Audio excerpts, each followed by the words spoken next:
ได้เข้าเมืองทั้งทีในคลิปนี้ต้องจัดหนักจัดเต็มโซอ่านภาษาลาวโซสั่งอาหารเป็นภาษาลาวงานนี้หัวกันแตกวุ่นเพราะอาจารย์ปอนจักริดสบายดี FC แฟนคลับทุกทานกันแล้วกันมาพบมาพ่อกันคลิปนี้เนาะจะเอาเรื่องผ่อนคลายของบรรดากู้ภัยไทยลาวหลังจากที่ปฏิบัติหน้าที่อยู่หน้าถ้ำเป็นเวลาหลายวันทานผู้ชมจนค้นพบและนำ5 คนเบื้องต้นออกมาสำเร็จเสร็จสิ้นหลังจากนั้นทั้งรัฐบาลเขตปกครองของเมืองล่องแจ้งแขวงไส้สมบูรณ์ก็ได้พาบรรดาทีมงานกู้ภัยไทยลาวลงจากภูลงจากเขาเข้าไปเที่ยวชม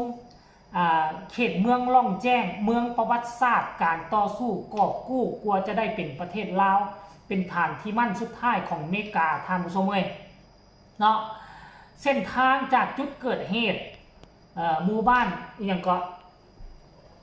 ผาใหญ่นี่แหละหมู่บ้านผาใหญ่กับบ้านพันไซห่างจากตัวเมืองไป9 กิโลได้ตัวเมืองล่องแจ้งแต่ถ้าตัวเมืองล่องแจ้งห่างไปหาเทศบาลแขวงนี่ก็ง่วยก็ใช้เวลาหลายชั่วโมง2 ชั่วโมง3 ชั่วโมงคุณได้ทุกคนเลยเมืองล่องแจ้งก็เป็นเมืองไม่น้อยเมืองประวัติศาสตร์เนาะพื้นรางคงทางแต่ยังบ่หลายถนนหนทางจากหมู่บ้านพันไซไปหาเมืองล่องแจ้งก็ดังที่ทุกคนเห็นจะเห็นต่อไปนี่แหละนั่งรถเมล์ซึ่งเป็นรถเมล์เขียวปัจจุบันนี้เกือบว่าทุกแขวงแล้วได้มีรถเมล์25 บนนั่งเป็นรถเมล์ประจำทางอยู่ในระหว่างอำเภอน้อยไปหาเทศบาลแขวงมีแล้วได้จังหวัดหนึ่งกับชิมีอยู่30 กว่าคันใส่ไปใส่มาเขาก็เอารถตัวนั้นเป็นภูมิต่างมาแกไปมาขนส่งกู้ภัยไทยลาวไปถนนกันนี่ไปแต่ว่าไอ้ปอนนี่โดดเด่นกว่าหมู่ปอนจักริดน้องซ้ายของเพิ่นเท่าอ้วนเอามอไซค์แต่งมาฮับเอาไปตั้งแต่หน้าถ้ำปอนจักริดเป็นผู้ขี่ถนนทะลุไปทานผู้ชมเอ้ยถนนทะลุไม่ปอนเป็นผู้ขี่ผู้ชมทั้งบ้านใจคว่ำใจหายย่านศิลัดทางโค้งแหกโค้งสันดอกป๊อดโทษทุกคนเลยขี่ไปได้จังไหนขี่ไปลงฮอดศูนย์บัญชาการเจ้าแขวงเพิ่นก็มาถามไทยสารทุกสุขดิบให้กำลังใจท่านผู้ชม FC แฟนคลับซึ่งมันเป็นภาพบรรยากาศที่ค่อนข้างดีมีบางฉากบางตอนก็เข้าไปสั่งอาหารซึ่งปอนจักริดกับโซ่ได้เพราะว่าเพิ่นฝึกมาหลายมื้อแล้วเด้ฝึกตั้งแต่ตอนอ่านสมุดเป็นหนังสือลาวต่อมาก็ไปอ่านฝาเอ็มร้อยเป็นภาษาลาว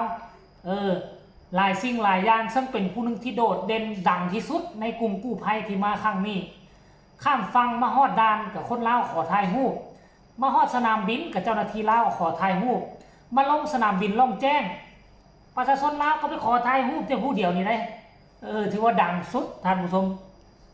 รายละเอียดให้ทุกคนไปส่งคลิปเรานี่สักก่อนแล้วจะมาพ่อกันในช่วงต่อไป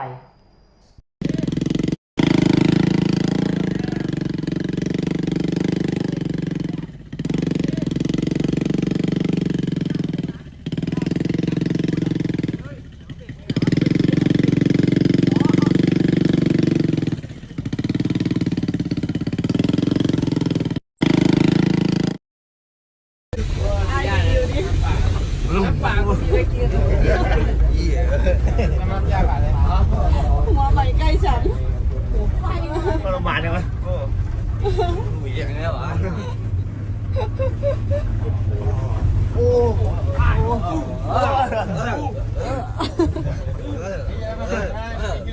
เสียงก็มาวะราดหน้าเลิ้งผัดกาดขาว ทาดลาว ภาคเราจะไหนวะ นี่ไงทอทหารตระอาเราเด็กทาดลาวเลิ้งหมามีหมาด้วยบอกเอาด้านหลังเลยอ่านภาษาจีนเลยก็ได้อ่านภาษาลาวเลยอ่านภาษาจีนเลยพี่ วอไอ้นี่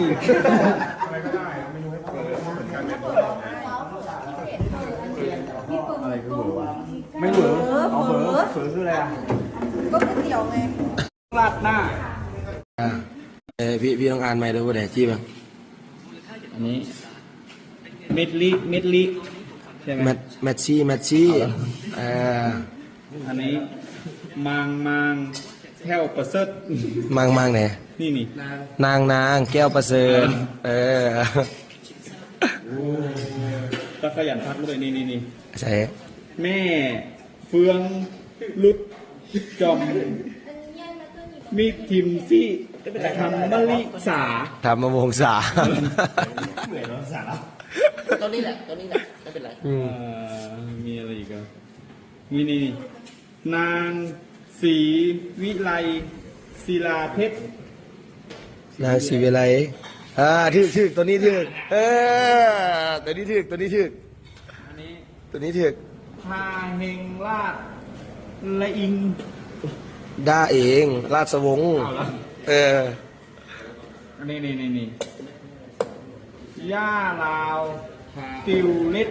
หน้าขาวตัวเล็ก เอาละ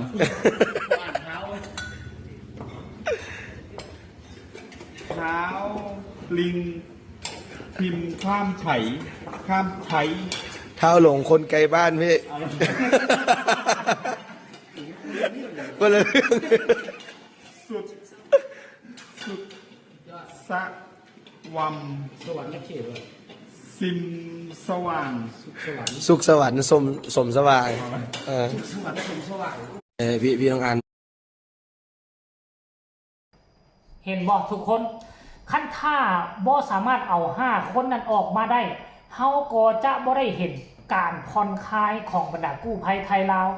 ทุกคนนี่คิดหาทุกวิธีทุกใจอยากเอา5 คนออกมาได้ในที่สุดก็ออกมาได้2 คนหันหน้าไว้หันก่อน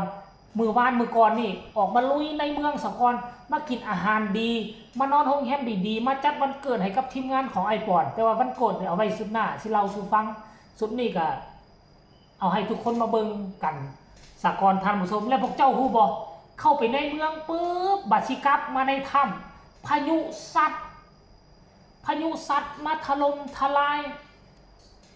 บัดนี้ถนนทะลุไหมบัดนี้ทุกคนถนนทะลุไหมเป็นขี้ตมอยู่แล้วเป็นดินเหนียวอยู่แล้วฝนตกใส่ที่มันมือนั่นที่ปานขี่สไลเดอร์ค่อยก็คิดฮอดตอนนั้นค่อยอยู่บ้านนอกกันตอนนั้นอายุประมาณ 6-7 ปีทางรถทะลุไปบ้านกับฝนตกกับพากันมาลิ่นสไลเดอร์อยู่กลางทางนี่บ่ได้เจ็บเลยทุกคนบ่เจ็บบ่หยังทางทะลุไหมแบบนี้ส่วนใหญ่แหละจะบ่มีหินกรวดอยู่นำใดมันจะเป็นขี้ดินเหนียวล้วนๆเวลาถึกฝนมาเฮายางหลายกันมันเฮ็ดให้ทางมันเกลี้ยงดีคักถ้าเอาก้นเฮานี่นั่งทะลุไปน่ะไหลไปน่ะมันจะคักสนุกซ้ำบ่ได้บาดเจ็บเลยทุกคนโอ้ถือว่าสุดยอดหลายท่านผู้ชมอันนี้ก็คือบรรยากาศผ่อนคลายในหอบเกือบ10 มื้อของกู้ภัยไทยลาวหลังจากนั้นก็เข้าปฏิบัติหน้าที่บ่ฮู้ว่าอีกจักกี่มื้อกี่วันจึงจะได้เข้ามาผ่อนคลายในเมืองแบบนี้อีกครั้งนึงก็ให้ทุกคนฝากความเป็นห่วงเป็นใยให้กู้ภัยไทยลาวโดยการคอมเมนต์ให้กำลังใจใต้คอมเมนต์ก็แล้วกันฝากกดไลค์กดแชร์กดติดตามที่สำคัญอย่ากดข้ามโฆษณาพอกันใหม่ในคลิปหน้าลาท่านผู้ชมไปก่อนสบายดี